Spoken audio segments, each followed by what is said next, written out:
Salam sejahtera Bapak, Ibu, serta saudara-saudari semua. Untuk memulai renungan tentang firman Tuhan ini, mari kita bersatu di dalam doa.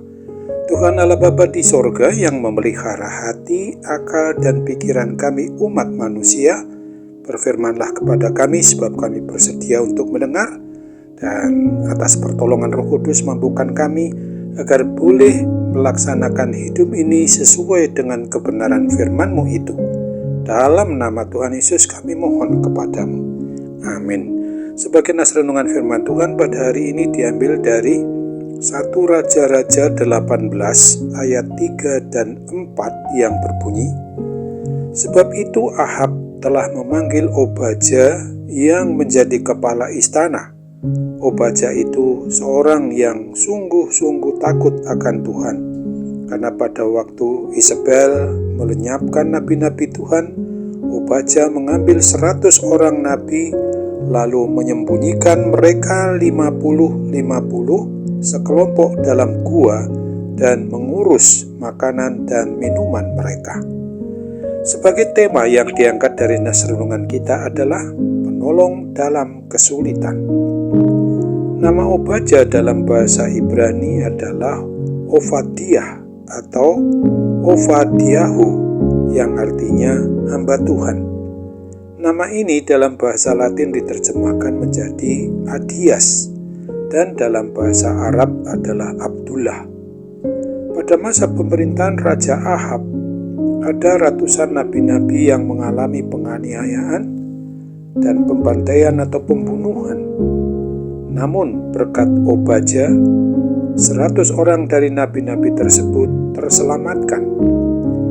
Obadja menulis kitab Obadja sebagai kitab yang terpendek di dalam kitab Nabi Kecil Perjanjian Lama yang hanya terdiri dari 1 pasal dan 21 ayat saja.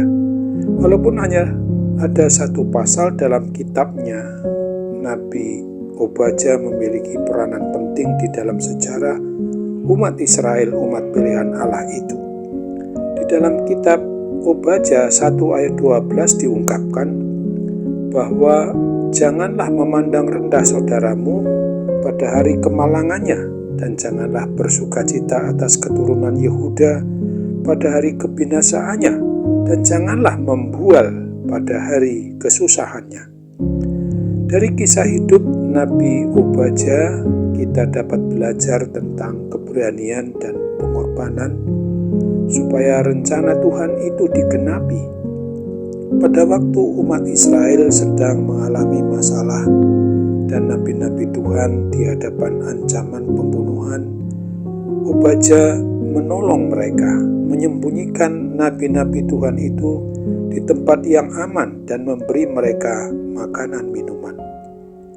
Kiranya Roh Kudus menolong dan memampukan kita untuk boleh memperlakukan hidup dengan menyontoh dan meneladani Nabi Obadja ini.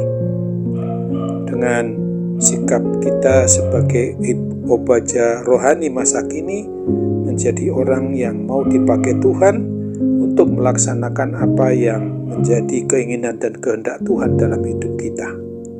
Ingatlah akan firman Tuhan sebagaimana yang dituliskan pada Ibrani 13 ayat 6 dan 7 ini. Sebab itu dengan yakin kita dapat berkata, Tuhan adalah penolongku, aku tidak akan takut. Apakah yang dapat dilakukan manusia terhadap aku? Ingatlah akan pemimpin-pemimpin kamu yang telah menyampaikan firman Allah kepada kamu. Perhatikanlah akhir hidup mereka dan contohlah iman mereka, dan janganlah kamu lupa berbuat baik dan memberi bantuan, sebab korban-korban yang demikianlah yang berkenan kepada Allah. Amin. Mari kita kembali bersatu dalam doa. Tuhan Allah Bapa di sorga, kami bersyukur boleh diingatkan pada hari ini, agar kami senantiasa sadar bahwa hidup kami sesungguhnya tidak hanya terbatas setelah ditolong Tuhan lalu kami menolong diri sendiri. Pakailah kami ya Bapa untuk juga bisa menjadi penolong bagi orang yang lain, karena kami ditolong, diselamatkan dari kuasa dosa dan kematian Tuhan Allah.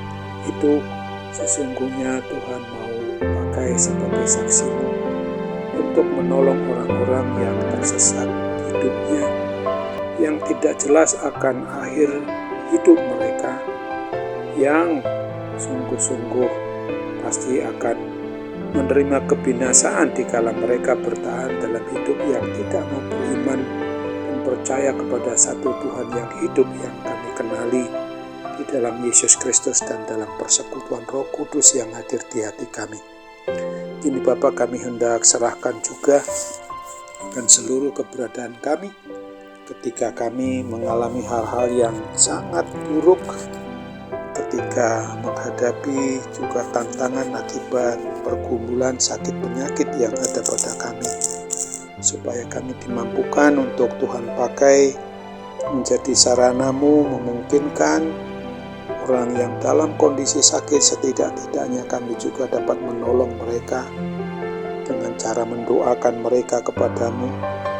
Dan pasti oleh kuat kuasa Roh Kudus, Tuhan bekerja untuk memungkinkan sarana obat dan perawatan, diagnosa dokter, serta segala sesuatu yang saat ini juga kami merasakan ada mereka, apakah tetangga kami, saudara kami, teman kerja kami, teman sekolah kami, siapapun mereka, Bapak, kami mohon agar Tuhan berkenan untuk melepaskan mereka dari segala kuasa yang memimpin mereka itu, termasuk tentu saja gangguan kesehatan sakit penyakit yang ada pada diri mereka.